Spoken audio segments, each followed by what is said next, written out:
Film ഗാരേജിലേക്ക് ഇവർക്കും സ്വാഗതം. അജിത്തിന്റെ 700 ദിവസങ്ങൾക്ക് ശേഷമുള്ള ഏറ്റവും പുതിയ സിനിമ ഇന്ന് തിയേറ്ററുകളിലേക്ക് എത്തിയിരിക്കുകയാണല്ലോ. അത് മകിഴ് തിരുമേനി സംവിധാനം ചെയ്ത വിടാമുയർച്ചി എന്ന തമിഴ് സിനിമയാണ്. ചിത്രത്തിന്റെ ആദ്യ പ്രതികരണങ്ങൾ അങ്ങനെ കൂടുതൽ പ്രേക്ഷകരിൽ നിന്ന് പുറത്തു വന്നിരിക്കുകയാണ്. അത് പ്രകാരം ഒരു അജിത്തിന്റെ സിനിമയ്ക്കായിട്ട് കൂടുതൽ പ്രേക്ഷകർ കാത്തിരിക്കുന്നത് ആ സിനിമയിലെ മസാല എലമെന്റ്സ്, മാസ് എലമെന്റ്സ് എല്ലാം തന്നെ കൂടുതലായിട്ട് കാണാനാണല്ലോ. അത്തരത്തിലുള്ള മസാല എലമെന്റ്സ് ഒട്ടും തന്നെ ഇല്ലാത്ത സ്ലോ പേസ് ആക്ഷൻ എന്റർടൈനർ സിനിമയാണ് അജിത്തിന്റെ വിടാമുയർച്ചി എന്നാണ് ആദ്യ പ്രതികരണങ്ങൾ. മിക്സഡ് സ്വഭാവമുള്ള അഭിപ്രായങ്ങളാണ് സിനിമ കൂടുതൽ പ്രേക്ഷകരിൽ നിന്ന് നേരിടുത്തിരിക്കുന്നത്.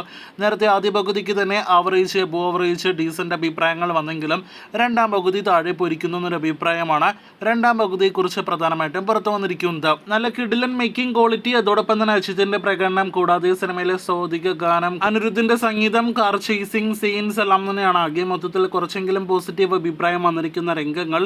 മകിഴ് തിരുമേനിയുടെ സംവിധാനവും മോശമല്ല, എന്നാൽ അതേസമയം സിനിമയുടെ സ്ക്രിപ്റ്റ് താഴെ പോയതാണ് സിനിമ ആകെ മൊത്തത്തിൽ ഒന്ന് ഡൗൺ ആക്കുന്നത്.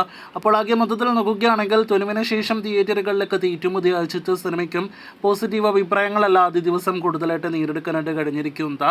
അജിത്ത് ആരാധകരിൽ നിന്ന് മസാല എലമെന്റ്സ് ഇല്ലാതെ പോലും പോസിറ്റീവ് അഭിപ്രായങ്ങൾ ഒരു സൈഡിൽ വരുന്നുണ്ടെങ്കിൽ പോലും ആകെ മൊത്തത്തിൽ സിനിമയ്ക്ക് മിക്സഡ് സ്വഭാവമുള്ള അഭിപ്രായമാണ് നമുക്ക് കാണാനായിട്ട് കഴിഞ്ഞിരിക്കുന്നത്. എന്തായാലും ഇനി നമുക്ക് നോക്കുന്നത് സിനിമയുടെ ബോക്സ് ഓഫീസ് പ്രകടനത്തിലേക്കാണ്. കാത്തിരിക്കൂ, ലൈക്ക് ചെയ്യൂ സിനിമയുടെ കൂടുതൽ വാർത്തകൾക്ക്.